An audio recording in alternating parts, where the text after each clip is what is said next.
yang dikasihi Tuhan, kita akan bersama-sama pelajari satu bagian firman Tuhan yang terambil dari Markus pasal 7, ayat 1 sampai dengan ayat yang ke-13.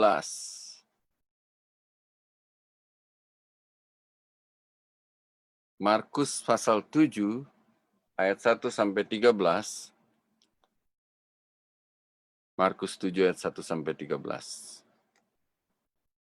Pada suatu kali, serombongan orang Farisi dan beberapa ahli Taurat dari Yerusalem datang menemui Yesus. Mereka melihat bahwa beberapa orang muridnya makan dengan tangan najis, yaitu dengan tangan yang tidak dibasuh. Sebab orang-orang Farisi seperti orang-orang Yahudi lainnya tidak makan kalau tidak melakukan pembasuhan tangan lebih dulu, karena mereka berpegang pada adat istiadat nenek moyang mereka. Dan kalau pulang dari pasar, mereka juga tidak makan kalau tidak lebih dahulu membersihkan dirinya.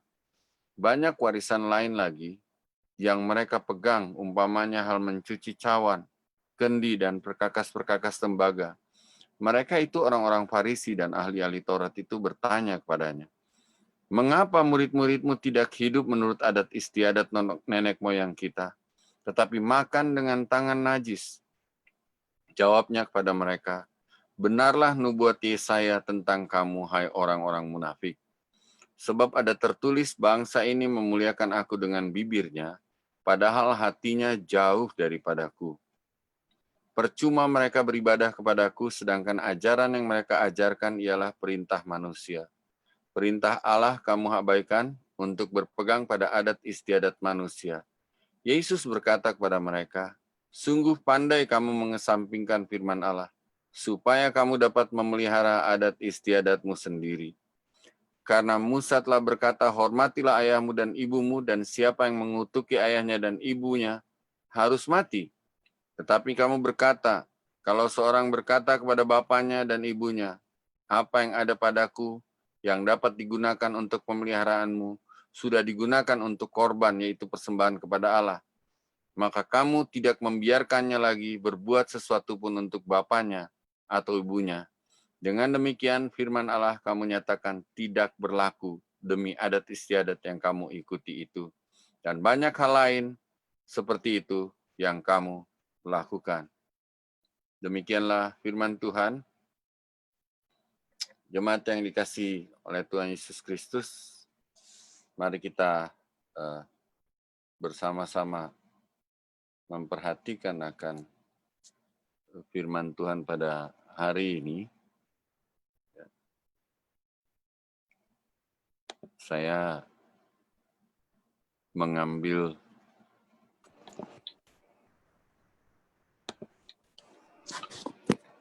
teks daripada Markus pasal 7 ayat 1 sampai 13.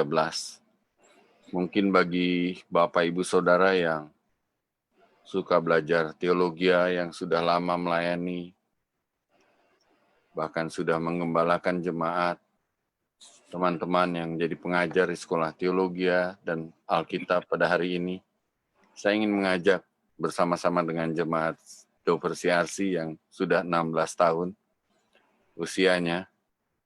Saya percaya bahwa kita dipanggil Tuhan untuk melayani sebagai murid-muridnya, kita juga harus berkarya bagi Tuhan. Tetapi menarik sekali kalau kita belajar kitab Markus, memang Injil Markus itu mengajarkan tentang Yesus dan begitu aktif dan giatnya Yesus di dalam melayani untuk mewujud nyatakan misi Allah di tengah-tengah dunia ini. Namun pada bagian pasal yang ke-7 ini yang baru saja kita baca, ada hal penting yang kita perlu pelajari, yaitu bahwa Yesus mengkoreksi para ahli Taurat dan orang Farisi. Sebelum kita lanjutkan, mari kita tunduk kepala dan bersatu di dalam doa mohon pertolongan Roh Kudus.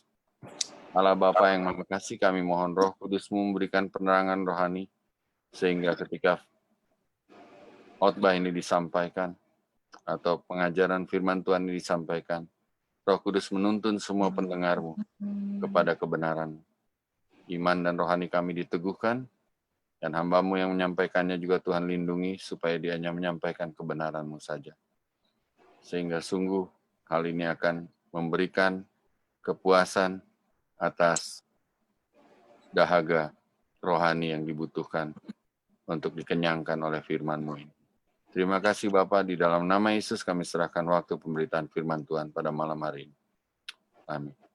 Setiap orang Kristen harus mengasihi Allah dengan tindakan yang nyata. Kalau orang Kristen mengaku dia mengasihi Allah, tetapi tidak ada tindakan-tindakan yang jelas, maka hal itu bisa mengkaburkan apakah benar dia mengasihi Allah atau tidak. Nah, di dalam Markus pasal 7, ayat 1-13, sebenarnya ada satu hal yang sangat serius yang terjadi di sini, yang sungguh-sungguh harus menjadi perhatian setiap orang percaya.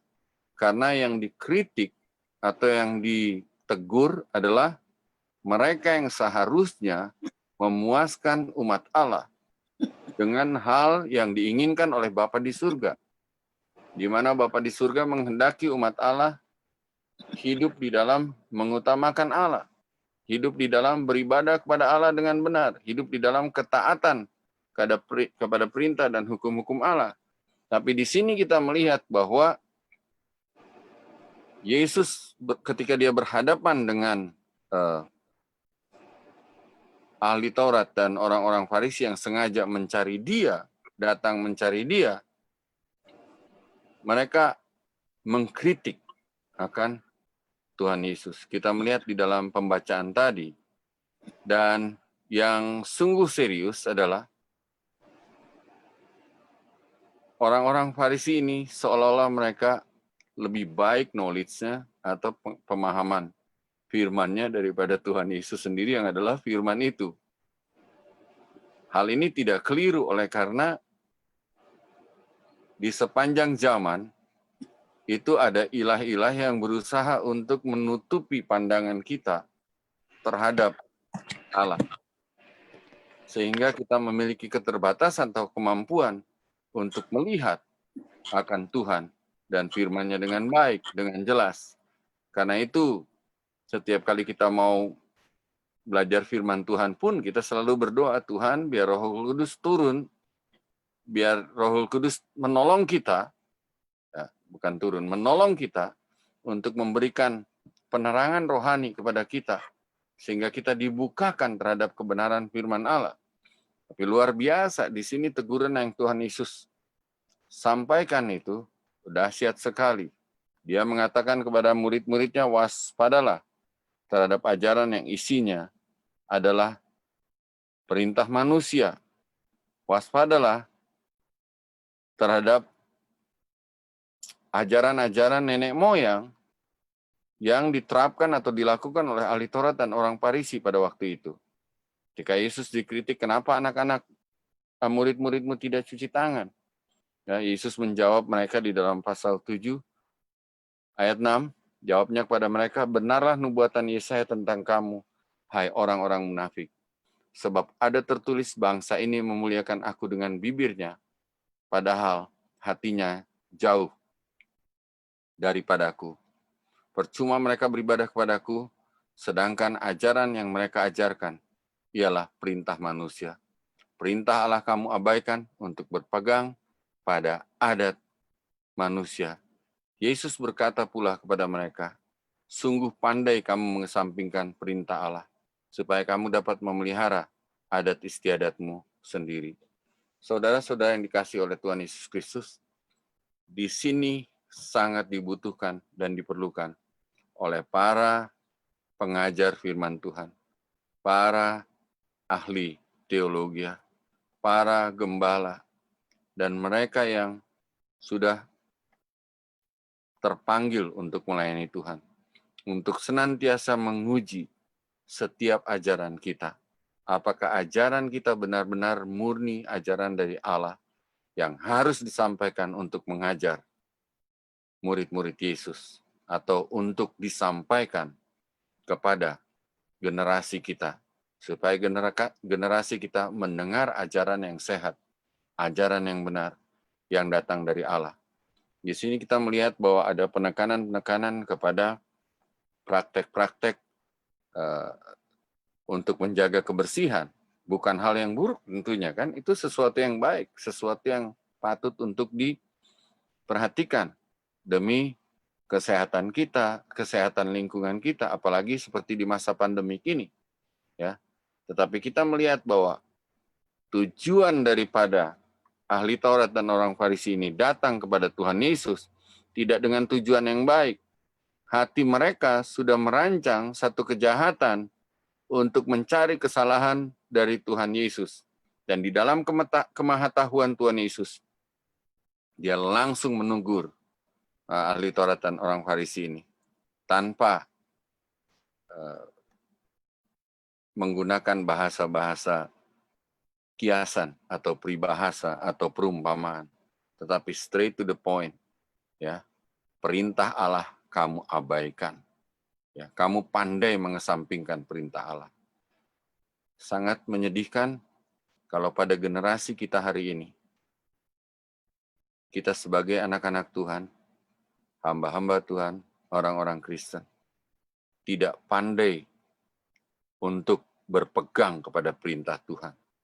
Tidak pandai untuk mentaati perintah Tuhan. Tetapi justru mengesampingkannya dan justru mengabaikannya.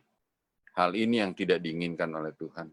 Karena Tuhan mau, kalau kita mengaku kita mengasihi Allah, Tuhan mau kita mengutamakan Dia, mendengar Dia, dan mentaati akan perintah dan firman-Nya.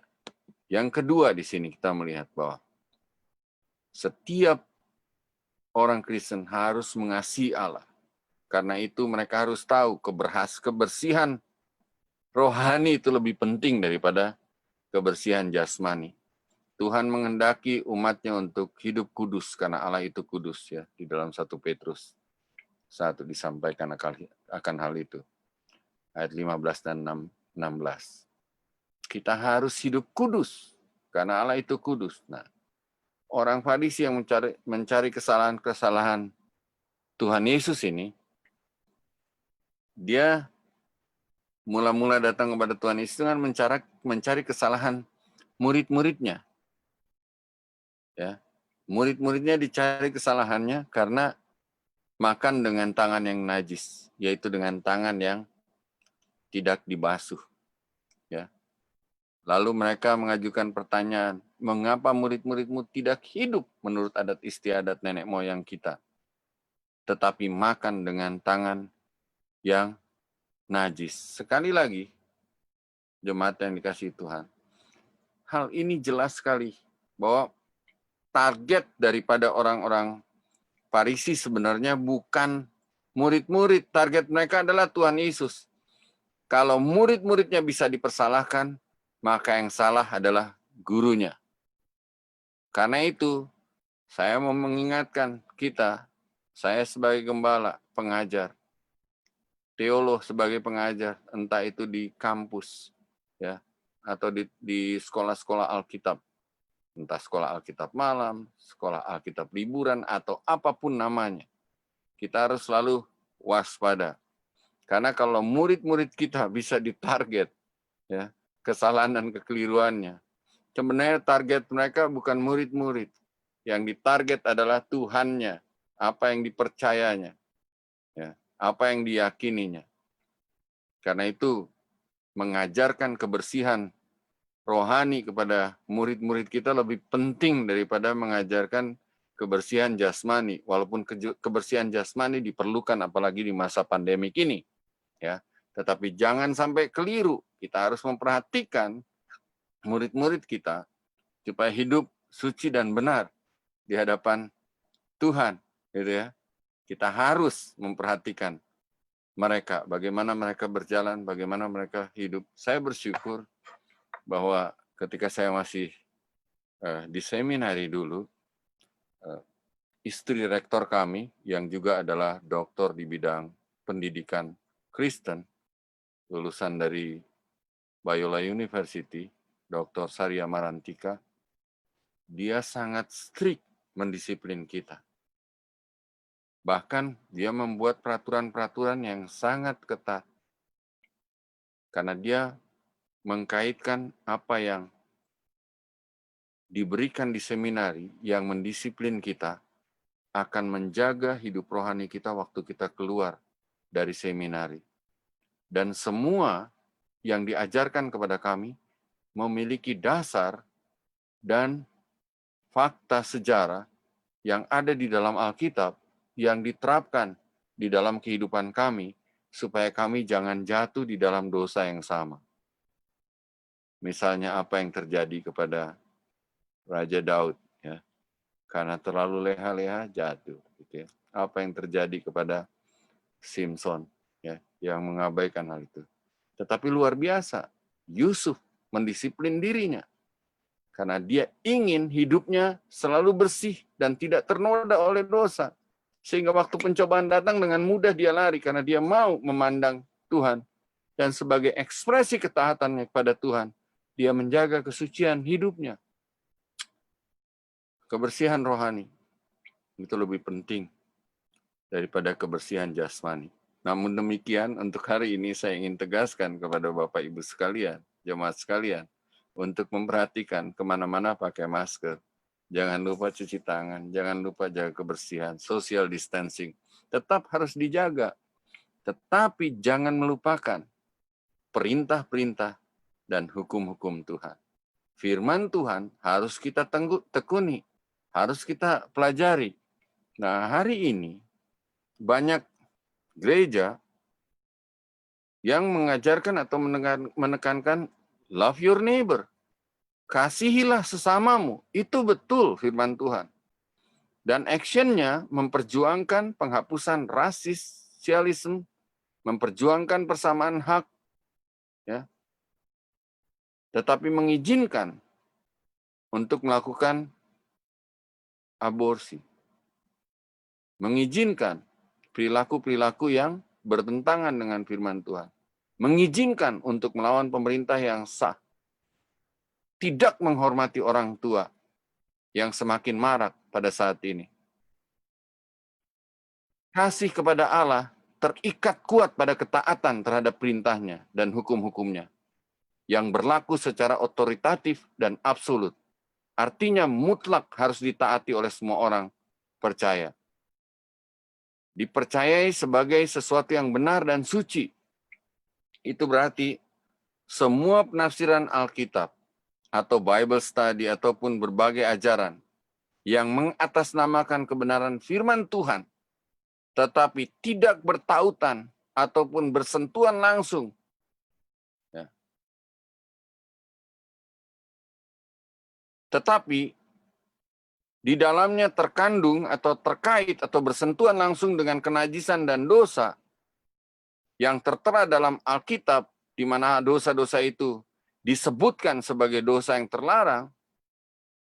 Kalaupun belum disebutkan, Rasul Paulus pernah mengatakan ada dosa dan sebagainya. Ya, itu adalah dosa yang belum tertulis, tetapi punya akibat merugikan diri sendiri, menyakiti orang lain, bahkan merusak dunia. Adalah tindakan yang tidak mengasihi Allah. Salah satu contoh yang dipakai oleh Yesus untuk membuktikan bahwa seseorang sungguh-sungguh mengasihi Allah adalah yang ketiga, hormati orang tua. Itu kasih kepada Allah dalam bentuk tindakan. Yesus mengkritik ahli-ahli Taurat ini, ya, bahwa dan orang Farisi ini, kamu mengajar keliru. Anak-anak boleh mengatakan bahwa karena saya sudah mempersembahkan korban ke bait Allah, maka mereka seperti dibebaskan dari tanggung jawab untuk mengasihi keluarga atau orang tuanya. Itu adalah sikap yang tidak menghormati orang tua. Hari ini, ada undang-undang yang mengatakan bahwa anak-anak kalau sudah 18 tahun, sudah tidak perlu lagi dengar kepada orang tua Anda. Kelihatannya sih benar ya, bagus juga memberikan hak independen. Tapi jangan lupa, ajaran untuk bebas di dalam usia 18 tahun adalah produk hukum manusia. Dan kebanyakan manusia yang membuat produk hukum ini kemungkinan masih masuk di dalam kategori yang kata Calvin, dalam kondisi total depravity, ya, masih mengalami cacat dosa total, sehingga hukum yang dibuat bisa dengan mudah bertentangan langsung dengan firman Allah. Bagaimana mereka yang mengalami cacat dosa total mau buat peraturan yang sehat atau undang-undang yang baik, yang sesuai dengan firman Allah? Padahal mereka tidak mampu untuk melihat Allah dan firman. Dalam arti melihat Allah, kebenaran-kebenarannya, karena dia belum memiliki Roh Kudus di dalam hati dan hidupnya. Hal yang sangat berat. Sementara hormat kepada orang tua adalah perintah daripada firman Tuhan yang harus kita lakukan. Saya ingat Rasul Petrus itu mengajak Tuhan Yesus dalam pelayanan Tuhan Yesus, mengajak di rumahnya, tinggal di rumahnya dan minta tolong supaya mertuanya dilayani dan disembuhkan. Itu adalah bentuk atau ekspresi yang kita lihat bagaimana kita menghargai orang tua sampai umur kita sudah tua pun, sudah dewasa pun seperti Petrus. Tetap memperhatikan orang tua mereka. Jadi kita perlu untuk mengajar anak-anak kita hormat kepada orang tua tidak berhenti pada usia tertentu. Tetapi sepanjang hidup mereka, mereka harus mengasihi dan menghormati orang tua mereka. Karena itu memang orang tua juga diminta untuk mengajar anak-anak mengasihi Allah. Allah yang Esa. Di dalam Ulangan pasal yang ke-6 dikatakan bahwa kita harus mengajarkan itu berulang-ulang kepada anak-anak kita supaya mereka mengenal Allah.